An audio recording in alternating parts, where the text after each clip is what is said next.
Dr. Ann too had just arrived when Hannah stepped out of the room.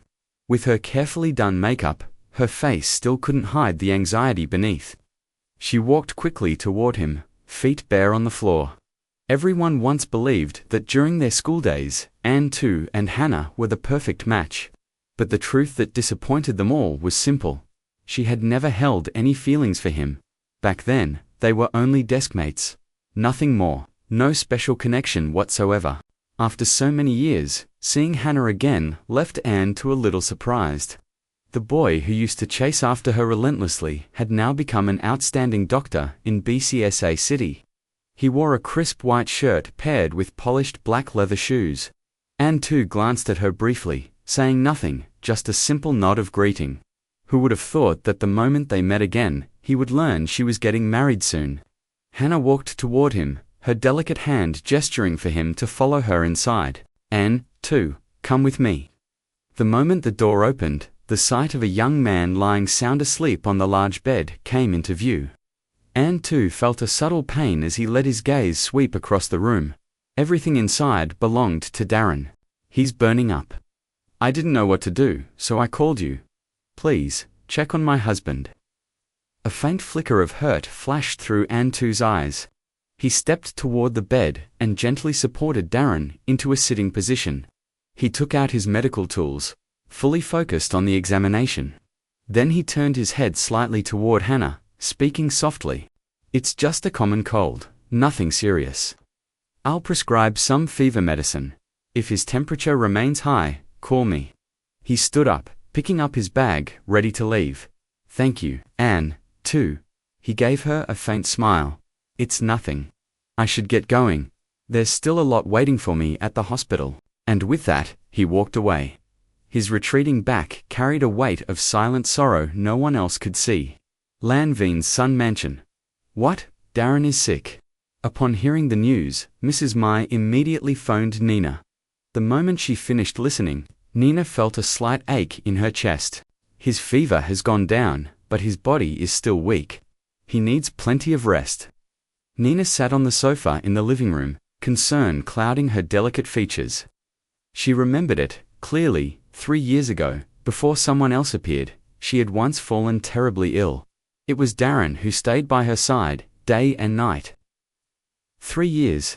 He was always there. They thought they could walk together until the end of their lives. But fate had other plans.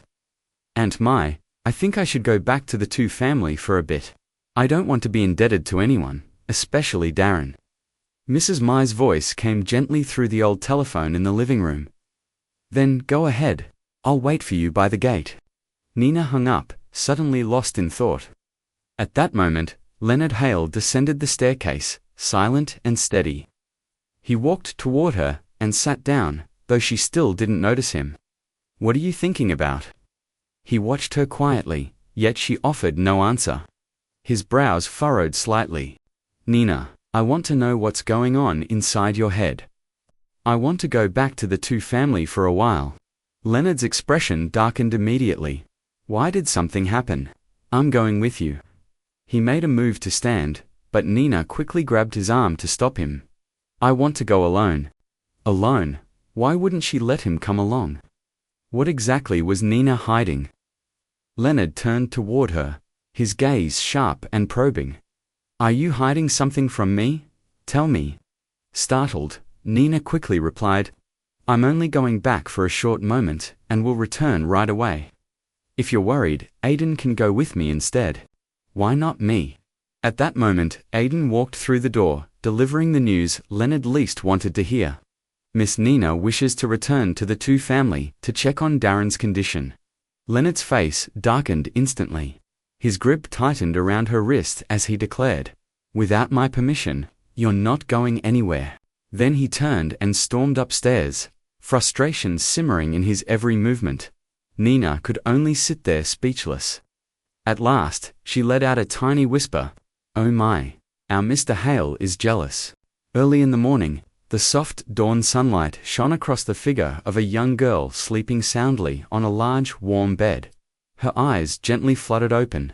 She glanced toward the clock hanging on the wall, still half asleep. And only when her mind fully registered the time did she jolt upright in shock. What? 9 o'clock already? Why didn't anyone wake her up? Nina didn't think much of it. She slipped out of bed and put on the pair of warm house slippers Leonard had prepared specifically for her. The perfect warmth wrapped around her small, playful feet. She walked to the elegant wardrobe, casually picked up a youthful pink floral dress, draped it over her arm, and leisurely headed into the bathroom. Grand living hall. Leonard Hale was dressed in a simple green outfit, holding a magazine in hand, reading with full concentration. Reading a magazine while enjoying morning tea, what a perfect way to start the day. It was Sunday, his day off. He had planned to take that little girl out for a fun stroll around the city. Who would have thought? He was currently sulking at her for a completely ridiculous reason. Ever since that day, Leonard had kept a cold face toward Nina. He even used silent treatment just to tease her. This cold-faced man, seriously, too childish. His strong hands tightened around the magazine, crumpling a corner of the page. Every ounce of annoyance he felt was taken out on it. He set it down on the coffee table and leaned back against the expensive sofa, tapping his fingers lightly against the armrest. His cold eyes flickered dangerously. A chilling aura filled the entire room, intimidating. Frighteningly so. From afar, Aiden and the team of elite bodyguards he trained advanced in formation, respectfully bowing to greet him. Aiden stepped forward. His black suit was crisply tailored, every seam perfectly aligned. His aura radiated both luxury and lethal precision. Who would have thought Aiden could look this striking? Perhaps he'd picked up quite a bit from Leonard Hale. Sir, the car is ready. Today's trip will be fully secured for you and Miss Nina. Aiden lowered his head, reporting clearly. Leonard's face remained expressionless as usual. He merely gave a small nod. Ever since that day, the man had spoken noticeably less. Cold, distant, making the air grow tense with the slightest shift. A few minutes later, Nina descended the stairs. She immediately felt Leonard's gaze locked on her, sharp, observant, watching her every movement closely. Under the intensity of his stare, Nina became flustered. Her nerves began tightening.